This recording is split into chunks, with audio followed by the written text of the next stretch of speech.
21, the verse, chapter 3, 21, 3 through 6. It says, Simon Peter said to them, I am going fishing. They said to him, we are going with you also. They went out and immediately got into the boat, and that night they caught nothing.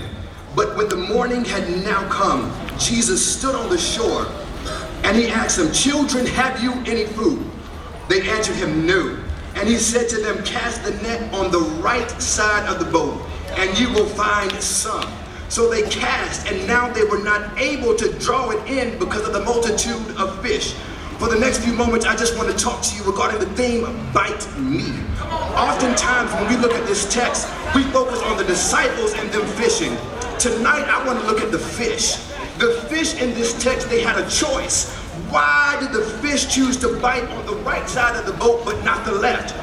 Were they hungry one moment and not hungry the next?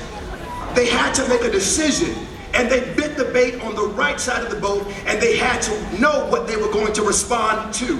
There are many things presented to young people as bait. The enemy would have us bite on bait on the wrong side of the boat. The bait which is presented to us is connected to more than what we see. The Bible gives us characteristics of the devil, and we know that he is like a roaring lion walking about seeking whom he may devour.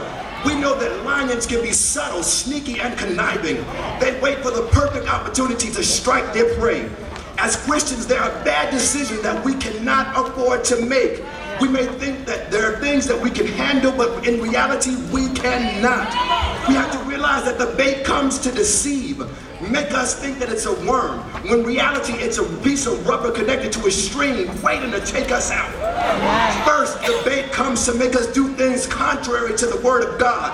Right now, there's a radio hit out called Empire's State of Mind by Jay-Z and Alicia Keys. And when the beat comes on, the bait, it draws us in, and we start to sing Concrete Jungle, where dreams are made of. But when the song is over, if you kept singing the lyrics, as you got to the end, you had just said that Jesus cannot save you, and life does not start until the church ends. Perhaps you don't listen to hardcore rap. You say, no, I'll put on the sultry and the smooth John Legend and let them make me feel good. But by the time that you got through singing, you said, what is it? He says, maybe we'll live, maybe we'll learn, maybe we'll crash, or maybe we'll burn. But we have to remember that life and death is in the power of the tongue. And by the time you've gotten through singing it, you said that maybe we'll live, or maybe we'll burn. But the word says the steps of a good man are ordered by the Lord. Second, the bait comes to distract. So we have bait that deceives, and now we have bait that distracts. The roaring lion could devour us when we're not paying attention. We spend so much time tweeting, telling somebody I'm taking my shoes off. Now I'm eating dinner. We spend so much time on Facebook stalking one another's pages. All the time we don't even have time to spend with God. And we don't even pay attention to what's going on.